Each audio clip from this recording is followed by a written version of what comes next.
Hermes era, na mitologia grega, um dos deuses olímpicos, filho de Zeus e de Maia, e possuidor de vários atributos.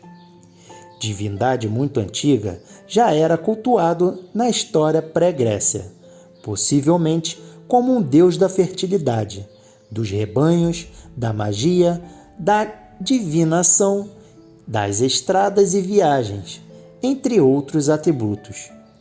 Ao longo dos séculos, seu mito foi extensamente ampliado, tornando-se o mensageiro dos deuses e patrono da ginástica, dos ladrões, dos diplomatas, dos comerciantes, da astronomia, da eloquência e de algumas formas de iniciação, além de ser o guia das almas dos mortos para o reino de Hades. Isso foi apenas para citar algumas de suas funções mais conhecidas. Com o domínio da Grécia por Roma, Hermes foi assimilado ao deus Mercúrio, e através da influência egípcia sofreu um sincretismo também como Tote, surgindo o personagem de Hermes Trismegisto.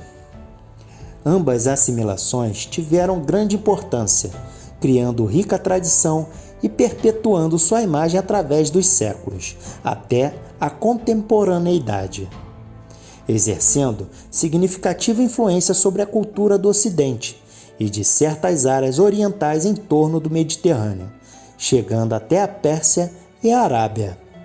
As primeiras descrições literárias sobre Hermes datam do período arcaico da Grécia e o mostram nascendo na Arcádia. Já no primeiro dia de vida, realizou várias proezas e exibiu vários poderes. Furtou 50 vacas de seu irmão Apolo, inventou o fogo, os sacrifícios, sandálias mágicas e lira. No dia seguinte, perdoado pelo furto das vacas, foi investido de poderes adicionais por Apolo e por seu pai Zeus. E por sua vez, concedeu a Apolo a arte de uma nova música, sendo admitido no Olimpo como um dos grandes deuses. Mais tarde, numerosos escritores ampliaram e ornamentaram sua história original, tornando-o até um demiurgo. E surgiram múltiplas versões dela, não raro divergentes em vários detalhes, preservando-se, porém, suas linhas mais características. Foi um dos deuses mais populares da antiguidade clássica, teve muitos amores e gerou uma prole numerosa. Com o advento do cristianismo, chegou a ser comparado a Cristo em sua função de intérprete da vontade dos loucos. A figura de Hermes e de seu principal distintivo, o caduceu, ainda hoje são conhecidas e usadas por seu valor simbólico. E vários autores o consideram a imagem tutelar da cultura ocidental contemporânea. Etimologia. Hermes aparentemente foi citado pela primeira vez em tabuletas escritas em Niárbia, pela civilização micênica, datadas há mais de 1000 anos antes de Cristo, mas a identificação do nome não é clara. A sua etimologia é de toda forma controversa. Para alguns, ela é simplesmente desconhecida ou não tem origem grega. Pode ter derivado de Hermeneus, que significa intérprete. Platão, dando voz a Sócrates, tentou estabelecer uma origem do nome, dizendo que Hermes estava ligado ao discurso, à interpretação e à transmissão de mensagens. Todas as atividades ligadas ao poder da fala, Eiren, e segundo supunha, no curso do tempo, Eiren havia sido embelezada e transformada em Hermes. A ideia mais corrente é que tenha derivado de Herma, um altar ou marco de estrada que lhe era dedicado desde os tempos remotos. Guthrie e Nilsson também acreditam que significava aquele do Monte das Pedras, a forma primitiva da esma. Mas esta origem também é disputada. Seu mito.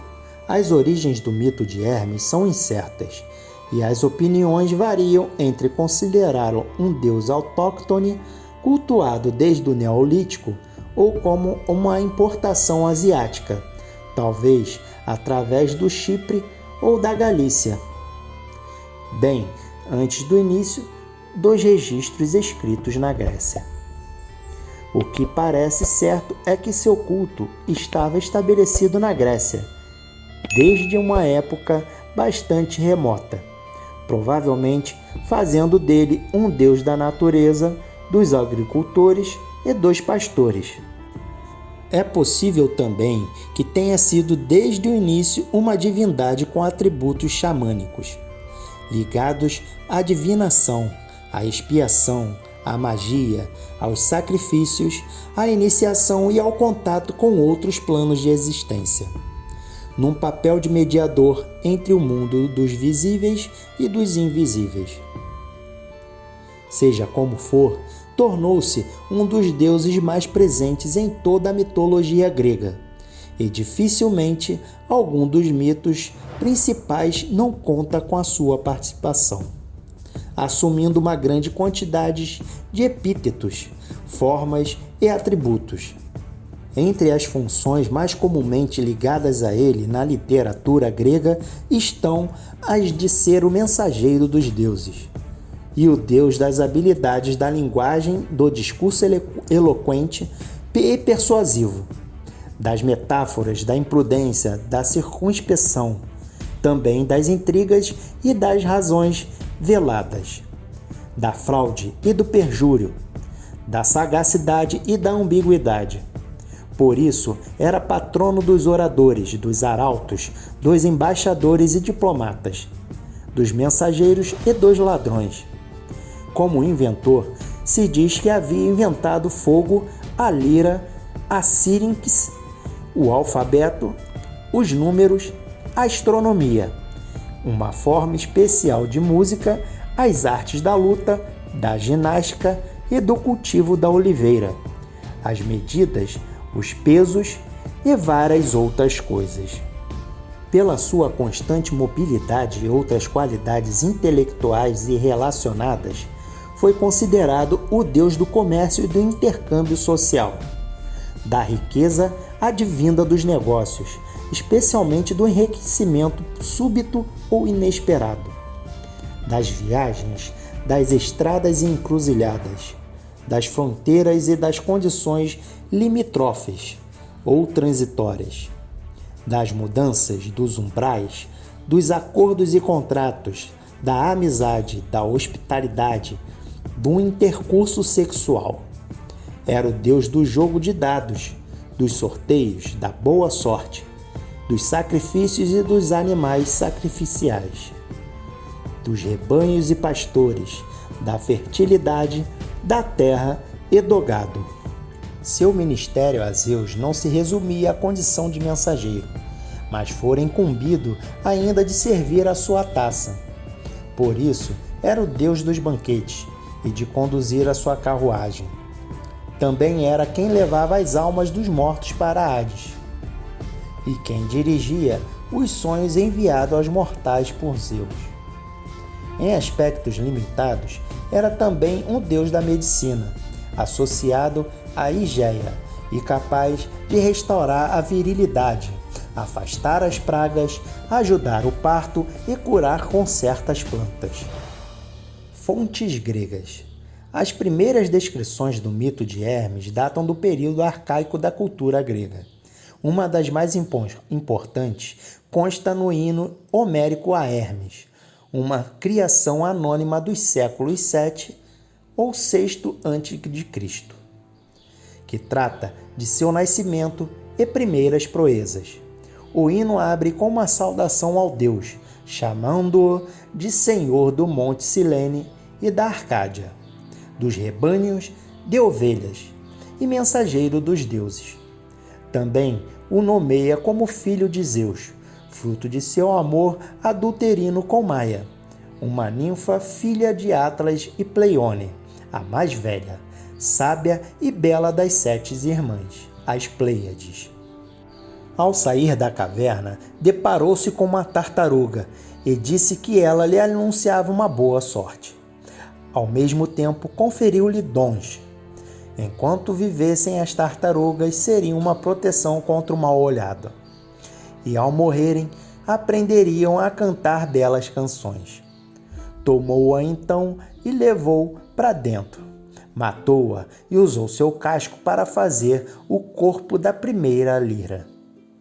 Com as tripas de ovelha fez 7 cordas, que afinou em harmonia. Logo, com o instrumento que inventara, acompanhou seu próprio canto, elevado em honra a seus pais. Sentindo fome, saiu para espiar os arredores, já imaginando astúcias. O sol já se punha e Hermes se dirigiu para as montanhas de Piera, onde pastava o gado divino. Do rebanho ele tirou 50 vacas e as conduziu, tangeando-as com bastão, por caminhos labirínticos, para evitar ser seguido através dos rastros. Também fez com que andassem em marcha ré, com o mesmo objetivo. E para si confeccionou um par de sandálias mágicas com folhas de tamareira e mirtilo, para que pudesse deslizar pelo caminho e prosseguir com rapidez sem deixar pegadas reconhecíveis. Um velho vinheteiro ouviu, mas foi avisado para nada relatar a ninguém. Enquanto ia com gado em direção à sua caverna, deteve-se junto ao rio Alfeu, alimentou a manada e deu-lhe de beber. Ao mesmo tempo, inventou o fogo, friccionando folhas de loureiro com uma acha de lenha. Assim, fez uma fogueira e assou 2 reses. Deleitando-se com o aroma, dividiu a carne e a gordura em 12 porções e as colocou em lugar alto, como um monumento à sua façanha. Quanto ao resto dos despojos, queimou-os no fogo, jogou suas sandálias no rio e apagou a fogueira. Escondeu as outras reses em pilos e eliminou todos os traços de suas ações. Então voltou para a gruta. Passou pelo portão através do buraco da fechadura sob a forma de fumaça ou névoa e deitou no berço como se nada acontecera. Mas sua mãe a tudo observara e repreendeu-o, dizendo que ao concebê-lo, Zeus havia criado um bom problema tanto para os deuses como para os homens. Hermes, entretanto, replicou vigorosamente, afirmando sem temor sua origem divina e reivindicando o tratamento igual ao que recebia seu meio-irmão Apolo. Se Zeus o negasse, ele então se transformaria num príncipe dos ladrões. Se Apolo perseguisse, destruiria seu santuário e tomaria seu ouro. Chegando Apolo junto de seu rebanho, deu conta da falta de 50 vacas e iniciou sua busca. Encontrou o vinheteiro, que, embora não tenha acusado Hermes do furto, deu algumas pistas vagas. Uma ave voou como num augúrio, e Apolo de imediato suspeitou de Hermes, mas ficou perplexo ao ver os rastros confusos que a manada deixara, e as estranhas marcas das sandálias de Hermes. Assim partiu direto para a cova onde Hermes nascera, e o encontrou fingindo dormir. Acendeu o lugar com sua luz, mas não encontrou o gado, e exigiu do bebê que revelasse onde o escondera. Sob severas ameaças, Hermes negou qualquer conhecimento do caso, e, alegando pouca idade, disse que jamais poderia ter sido o autor do furto. Mas Apolo não se deixou iludir, e entre aborrecido e divertido, chamando-o de enganador e ardiloso, previu que em muitas noites Hermes penetraria na casa dos homens e silenciosamente os privaria de seus bens, e tomaria o gado dos pobres pastores. Assim, ganharia fama como mestre dos ladrões. Tomou a criança em seus braços e a levou para o tribunal de Zeus, para que a disputa fosse resolvida. Mesmo diante do pai, o menino negou as acusações. E Zeus, rindo, ordenou que ele revelasse o esconderijo do gado. Obediente, Hermes cumpriu o mandado, mas vendo Apolo que a criança pudera matar 2 reses, ainda tão pequena, temeu sua futura força e tentou impedir que ele crescesse, atando-o com grossas ramagens de salgueiro. Mas o menino as rompeu e caíram longe. E ao tocar o chão, imediatamente cresceram tanto que cobriram todo o gado, surpreendendo Apolo. Então Hermes tomou da lira e começou a cantar toda a Teogônia, celebrando Mnemosina, deusa da memória, acima de todos os deuses. Encantado, Apolo disse que sua canção valia bem 50 vacas. Parecia superior a tudo que ele mesmo, como deus da música, conhecia, e que a disputa poderia encerrar em paz. E jurou fazer do irmão um líder entre os imortais, prometendo conceder-lhe muitos dons. Hermes, louvando o irmão, disse que por sua vez lhe dava a ciência e desse novo canto a sua execução à lira, recomendando que os praticasse com dignidade. Entregou-lhe a lira e disse que passaria a cuidar dos rebanhos. Apolo então lhe deu o próprio bastão e o ordenou como pastor divino. Então levaram as reses de volta à sua origem e subiram ao Olimpo. Para si, Hermes fez outro instrumento, a sírinx, uma espécie de flauta. Mas Apolo, temendo que no futuro Hermes voltasse a enganá-lo, pediu que o irmão fizesse um juramento solene de jamais armar novos estratagemas contra ele ou suas posses, no que Hermes consentiu. Feita a paz entre ambos, do céu, Zeus mandou sua águia em sinal de aprovação, selando sua aliança. Satisfeito, Apolo prometeu novos benefícios. O faria rico, honrado e famoso, hábil em tudo o que empreendesse que fosse bom, tanto na palavra como nos atos, e capaz de levar tudo a termo. Mas não pôde compartilhar com ele os dons da profecia e do conhecimento da vontade de Zeus, que só Apolo possuía, impedido que estava pelo pai de fazê-lo. Em compensação, deu a Hermes 3 virgens aladas, que ensinavam a adivinhação e diziam a verdade quando alimentadas com mel. Também tinham o poder de levar as coisas ao seu termo. Se Hermes decidisse, depois de aprendê-la, poderia ensinar tal arte a alguns homens de sua escolha. Zeus confirmou os dons de Apolo sobre Hermes e acrescentou outros. Atribuiu-lhe o comando das aves divinatórias, dos leões, dos ursos, dos cães e de todos os rebanhos da terra, além de fazê-lo mensageiro junto a Hades, função de grande prestígio. Outras fontes arcaicas acrescentaram episódios à sua história.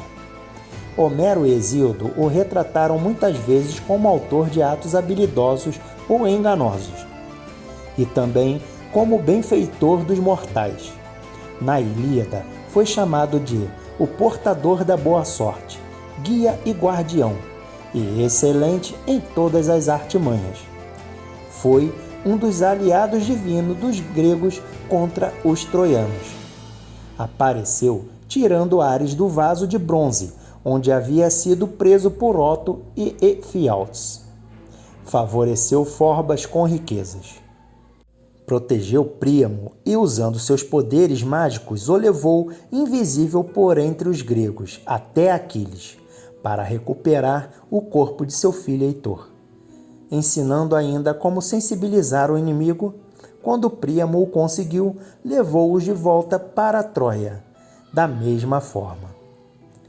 Na Odisseia, ele ajudou ao protagonista Odisseu informando-os sobre o triste destino de seus companheiros, transformados em animais pelo poder de Circe, e instruiu-o a se proteger dos feitiços, mascando uma erva mágica e como agir diante dela. Transmitiu a Calipso a ordem de Zeus para que ela libertasse o mesmo herói de sua ilha. Para prosseguir sua viagem de volta a casa, e depois que Odisseu matou os pretendentes de sua esposa, Hermes reuniu suas almas e as levou para o Hades. Em os trabalhos e os dias, quando Zeus ordenou a Hefesto que criasse Pandora para desgraçar a humanidade, punindo o ato de Prometeu ao dar fogo aos homens. Cada deus lhe concedeu um dom, e o de Hermes foi as mentiras e palavras sedutoras, e um caráter dúbio, pois foi encarregado de levá-la como esposa para Epimeteu. O Hermes romano, chamado Mercúrio. Quando Roma entrou em contato com a cultura grega, operou um sincretismo de sua antiga divindade Mercúrio com o Hermes grego. Até então, apenas um deus do comércio, Mercúrio, foi investido de todas as demais características e atributos do deus grego. Entretanto, é possível que o próprio Mercúrio tenha sido uma importação da Grécia, uma vez que anais romanos informam que o culto foi estabelecido entre eles por ordem dos livros sibilíneos. Escritores romanos deram também sua contribuição própria ao mito de Hermes, acrescentando-lhe várias outras histórias e apresentando versões alternativas de tradições já existentes. Desde aquela época, ambos os deuses se tornaram na prática indistinguíveis. Embora não sem alguma resistência, como oferecida pelos Feciais, uma classe sacerdotal romana, que jamais reconheceu a identidade entre ambos. A literatura, porém, atesta que a assimilação foi ampla e duradoura, especialmente do reinado de Augusto em diante. Higino falou de sua associação com a palavra e o alfabeto, acrescentando que ele inventara ou explicara as línguas do mundo para os homens, que havia criado a constelação do triângulo para compensar o pouco brilho do carneiro e assinalar a sua posição. Colocando-a sobre esta última, criara a constelação da lebre para homenagear a fertilidade. Também disse que o planeta Mercúrio foi-lhe consagrado porque o deus fora o primeiro a estabelecer a sequência dos meses. O chamou ainda de inventor da arte da luta. Estácio e Caio, Valério Flaco, confirmaram sua ligação com o submundo e com o poder de comandar os espíritos dos mortos. Ovídio, Antonígio, Liberal e Virgílio repetiram várias histórias do mito grego original, incluindo algumas que ilustram ocasiões em que Hermes exerceu sua ira ou foi executor da vingança de Zeus, transformando a Glauro em pedra por causa de sua inveja e por ter dificultado seu acesso a Herce, a quem Deus o desejava, transformando Agrão em ave porque o insultara, matando Ágrio e Órion por se recusarem a seguir as leis da hospitalidade, jogando a casa de Quelone num rio e a transformando em tartaruga, por ter se recusado a atender ao convite de bodas de Zeus com Hera. Também neste período, o grego Pausanias incluiu em sua descrição da Grécia uma valiosa relação de vários de seus locais de culto na Grécia, identificando estátuas e narrando derivações de seu mito. Os romanos, expandindo seus territórios sobre uma vasta região, identificaram várias divindades locais como Mercúrio, aumentando a complexidade do sincretismo em torno do Hermes original e das formas de seu culto.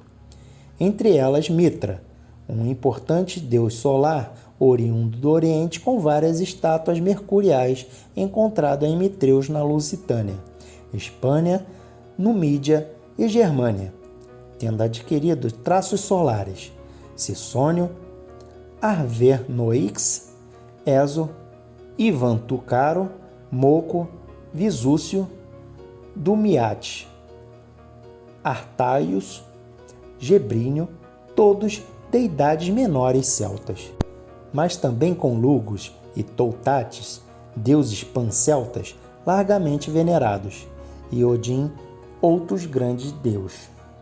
Este da Germânia, fundindo-os ao deus egípcio Anubis, formaram Hermanubis, embora este tivesse uma disfunção limitada à região de Alexandria, mas através dele traços de Hélio foram assimilados, nascendo Hélios Hermanubis, que foi por sua vez identificado com Séraps.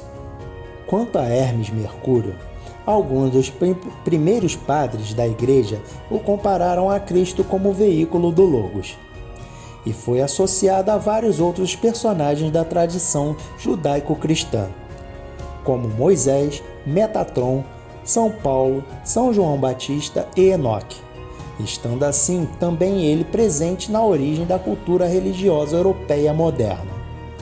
Segundo Mircea Eliade, foi um dos poucos deuses do panteão clássico que não sucumbiram diante da ascensão do cristianismo. Lawson afirmou que parte da simbologia ligada ao São Arcanjo Miguel é uma herança de Hermes, lembrando que Ágelos, em grego, significa mensageiro, e é a origem da palavra anjo. Hermes era o Ágelos Athanaton, o mensageiro dos imortais. Essa associação parece comprovada pela quantidade de capelas francesas dedicadas a São Miguel, erguidas sobre os antigos templos de Mercúrio, que havia sido largamente sincretizado a deuses celtas correspondentes. Exemplos nas Ilhas Britânicas também foram atestados. Tradições medievais faziam associações semelhantes quando descreviam São Miguel com aquele incumbido de conduzir os mortos para a luz eterna. E cemitérios medievais muitas vezes foram consagrados a ele como protetor dos mortos, remetendo à função de Hermes como psicômono, o condutor das almas para o reino de Hades. Um camafeu pós-antigo foi encontrado com uma imagem de Hermes contendo a inscrição Miguel. Taylor notou que a imagem de Hermes como guardião dos rebanhos é o protótipo da figura de Cristo como bom pastor, especialmente quando foi figurado como Hermes Crióforo, Crióforos, o que carrega o cordeiro, e comparou a figura de sua mãe Maia com a da Virgem Maria, que incorpora os mesmos atributos de uma grande mãe. Ligações e descendência. Hermes teve grande quantidade de amores com deusas, semideusas e mulheres mortais, e gerou uma numerosa descendência. Entre os imortais, com Afrodite, a deusa do amor, teve Hermafrodito, e algumas versões do mito o dão como pai de Eros, concebido com a mesma mãe. Em algumas histórias, ele foi o pai ou filho de Príapo. Pan foi fruto dos amores de Hermes com a ninfa Dríope, ou em algumas versões, Penalopeia, uma ninfa, ou Penélope, esposa de Odisseu. Seduziu Brimo ou Hécate às margens do lago Bóides. Condeira gerou Eleusis. Relacionou-se com Peito, a deusa da persuasão, tomando-a como esposa, e tentou cortejar Perséfone, mas foi rejeitado. Com Carmenta, gerou Evrando. Com a ninfa não identificada, gerou Dáfnis. Com Ocirroé, Caicos. Com várias Oreades, teve as filhas ninfas. Entre as mortais, amou a Glauro, princesa de Ática, gerando Cérix. A Cali, princesa de Creta, gerando Sidon. Antiárira, que lhe deu 2 filhos, Écio e Eurito. Apemósine, que foi morta pelo irmão antes de dar à luz, Aptale, sendo o pai de Euresto, Eritéia, princesa da Ibéria, gerando Norax, Creusa ou Erce, princesa da Ática, gerando Céfalo, e Fitne, que lhe deu 3 filhos sátiros, Ferespondo, Lico e Prônomo, Quione, que deu à luz Autólico, Quitenófile, rainha de Sicião, sendo pai de Polibo, Clite ou Teóbule, mãe de Mirtilo, Líbia, princesa da Líbia, ou Náuplia, mãe de Libes, Filodâmia, princesa de Arco, mãe de Fares, Polimele, mãe de Eudoro, e Trônia, princesa do Egito, que gerou Árabo. Teve também romance com alguns homens, segundo algumas versões da história. Foram ele Crocus, a quem matou acidentalmente em um jogo de disco, e a quem depois transformou em uma flor. Anfião, a quem teria concedido o dom do canto e a habilidade à lira, por cuja arte operou prodígios, e Perseu, a quem também manifestou especial proteção. Os romanos lhe deram mais um amor, Larunda, com quem gerou os Lares, importantes dêades domésticas. Culto e epítetos. Com asas nos pés, voas pelo espaço, cantando toda a música em todas as línguas. Nós te honramos, Hermes. Ajuda-nos em nosso trabalho. Dá-nos um falar eloquente e um vigor jovial. Supre nossas necessidades. Conceda-nos clara memória. Dá-nos a boa sorte e encerra nossas vidas em paz. Excerto o do hino órfico a Hermes. Sua mais antiga sede de culto era o Monte Silene, na Arcádia, onde o mito diz que ele havia nascido. A tradição afirma que seu primeiro templo foi erguido por Licão, filho de Pelasgo. De lá, o culto teria sido levado para Atenas e dali se irradiado para toda a Grécia. Segundo Smith, seu templo e estátuas eram extremamente numerosos. Luciano de Samosata disse que viam templos de Hermes por toda a parte. Depois da assimilação por Roma, se multiplicaram por toda a área do império. Em muitos locais, seu templo era consagrado em conjunto com Afrodite, como na Ática, Arcádia, Creta, Samos e na Magna Grécia.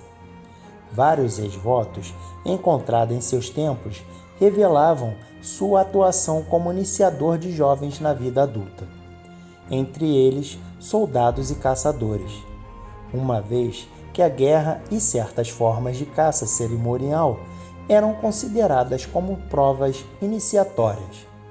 Esta função do deus explica o motivo de algumas imagens encontradas em templos e outros em vasos mostrarem como um adolescente, e a partir da iconografia em que ele aparece junto de sátiros, de narrativas literárias e de seu culto combinado com o de Afrodite.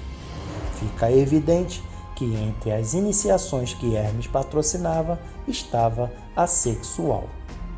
Hermes, como patrono da ginástica e da luta, tinha estátuas em todos os ginásios e era adorado também do santuário dos 12 deuses em Olímpia, onde se celebravam os Jogos Olímpicos, os mais célebres de todos. Seu culto ali era realizado em um altar consagrado juntamente a Apolo.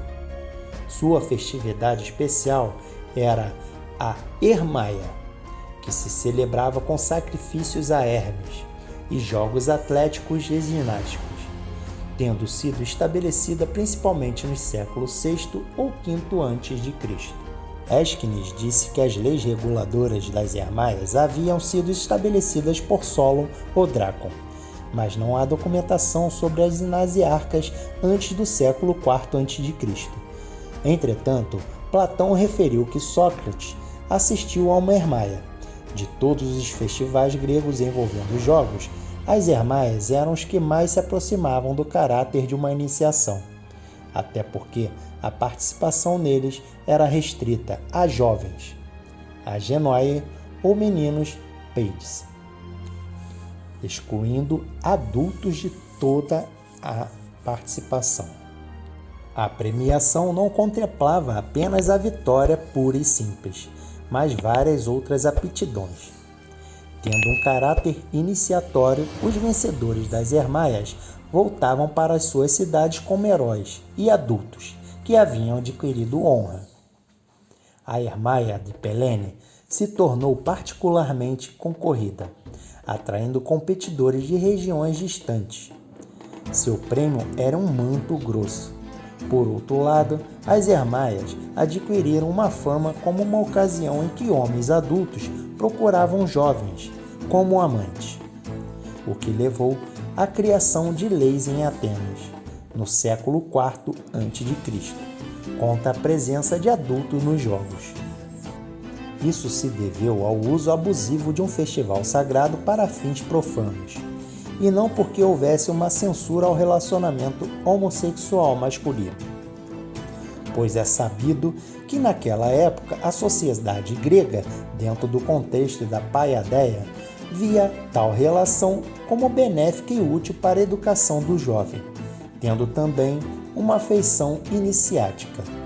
Entre os itens que eram consagrados estavam a palmeira, a tartaruga, o galo, o bode, o número 4, vários tipos de peixes, e seus sacrifícios envolviam incenso, mel, bolos, porcos, cordeiros e bodes jovens, por estar ligado à eloquência.